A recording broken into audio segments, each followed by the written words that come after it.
So here we go. Our virtual network gateway is created. Now, there are certain configurations that we need to do for it to work.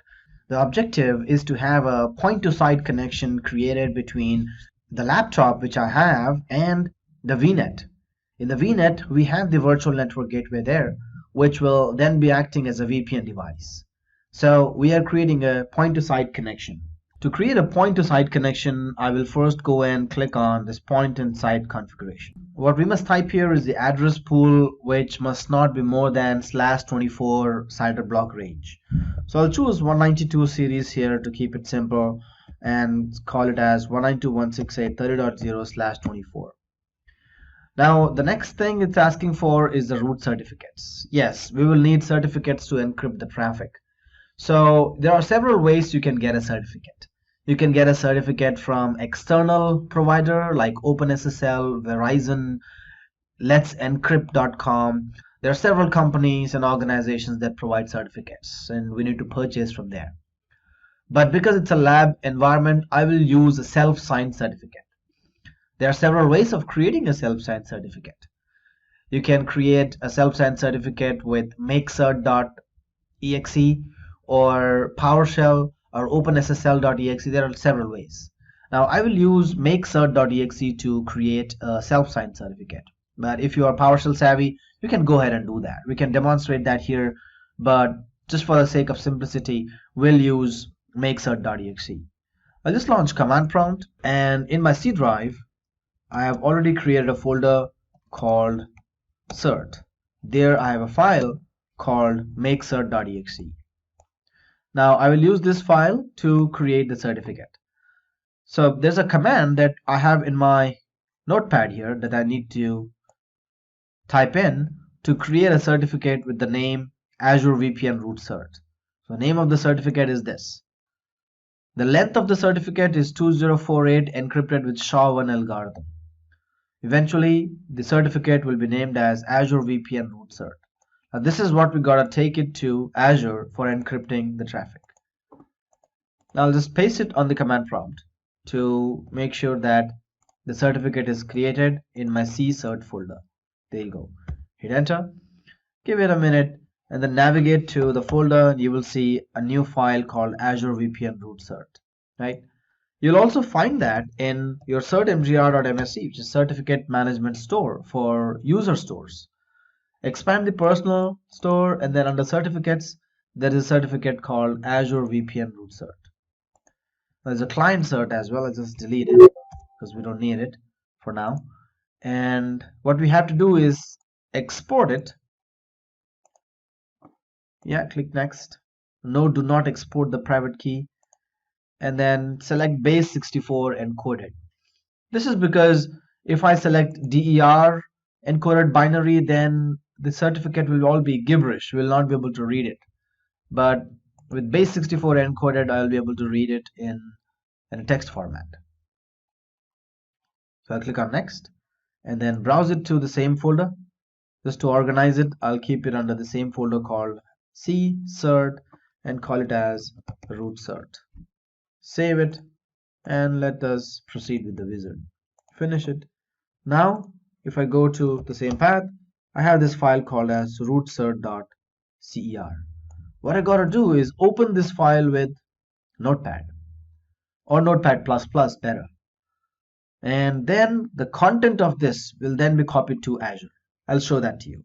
Now I'll open Notepad++, Notepad++, there you go, and then click on File, Open, navigate to the path which is in my C drive.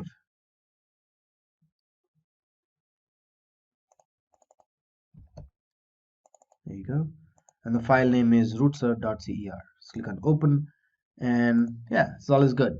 So make sure that you do not copy the whole thing. Do not do Control A, and that's because we just have to copy everything except the first line and the last line. Once you've copied this, go to your Azure portal and just paste it here in the public certificate data section. Name, this can be anything. Just type cert data there, that's fine, and then click on Save. If everything is alright, you'll not get any error messages. But if there are any problems with the certificate data, then you may encounter problems and the errors will then pop up. Mostly you get these errors when you're using not certified, not compatible text editor. Notepad++ is a compatible text editor, so there's no problem here. But click on save one more time because you might have noticed there's some error there. Hopefully it takes it in. Okay, looks like it has saved the settings successfully. Now what we have to do is download the VPN client, install it on your local device, and then you'll be able to connect to it using the VPN client. But before doing so, you must have a client certificate as well. To create a client certificate, you need to use the second command. So I'm using the first certificate here, and from this I'm creating a client certificate. This one is a root certificate, and now what we are creating is a client certificate. Using the same algorithm and length, I'll copy this, open the command prompt, and just paste it here. Okay, looks like we haven't copied it properly, so we'll go back, and this time paste it. Hit enter. That's it. Now if you go to your search store, you must have the two certificates here. One is a root certificate, another is a client certificate. Good. Now go back to the Azure portal and then click on this download VPN client. Okay, so the VPN client is downloaded now. So I will extract this into another folder so that we can take a look at it. What you will see is that there are different executables for x86 version and this one for 64-bit version. Now, since I'm using a 64-bit version, I'll double click on it and then let that get installed on my machine. Sometimes your antivirus may block this installation because it's an executable. It's not signed by Microsoft, so it may just stop the execution and you may get some random error messages like this, right? Windows cannot access the file. So I'm using Norton on my machine and it has automatically looked at the executable and it thinks it's not right file. So I'll just ignore this message. Looks like it has also deleted the file from my computer. So I'll go to view details and see if my antivirus has options to restore the file and also whitelist this particular file. Yeah, so I'll just click on restore here and then yes, exclude this from future scans. Absolutely. So if you got different antivirus, let's say McAfee or Kaspersky or something, look at the options to how you can whitelist this path and whitelist the executable. It's okay, it's not malicious. Just double click on it. This time the installation must just go through. Click on yes. There you go. You may see a few flashes of the command prompt like that, and that's done. Now how do you verify whether the client exists or not? Well, you just go to the network connection properties. Yeah. Now I usually use this shortcut called ncpa.cpl control panel shortcut. Go there and then you will see a specific icon for Microsoft Azure VNet 1, something like this, right? This is different. Now double click on that and then click on this little icon and look at the options as to how you can connect it. Done. There you go. Click on connect. All right. Looks like we are connected now. Very good. So now I have a private tunnel from my laptop to the virtual network in Azure.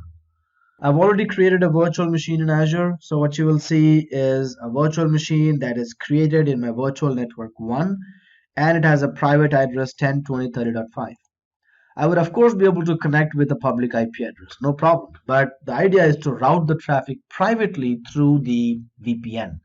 So I'll copy this and just for testing purposes, I'll see if I can telnet to the virtual machine using a private IP and not a public IP. 3389 is the port number for RDP.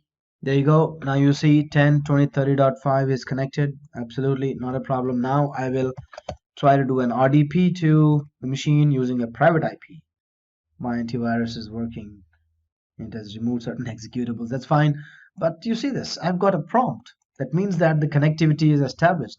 Now I really do not have to type in the credentials to prove something because what we had to prove was a private connection, a network connection to be established between my laptop to the virtual machine in Azure using a private IP, which is working perfectly fine.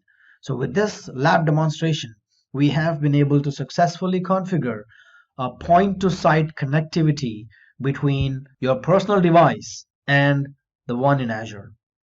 Similarly, you can set up a site-to-site connection and an express route as well. In the upcoming video, we'll learn about different configurations of ExpressRoute, the capabilities, different kinds of connections you can have in ExpressRoute, and how you can have a coexistence of site to site and ExpressRoute together in your infrastructure.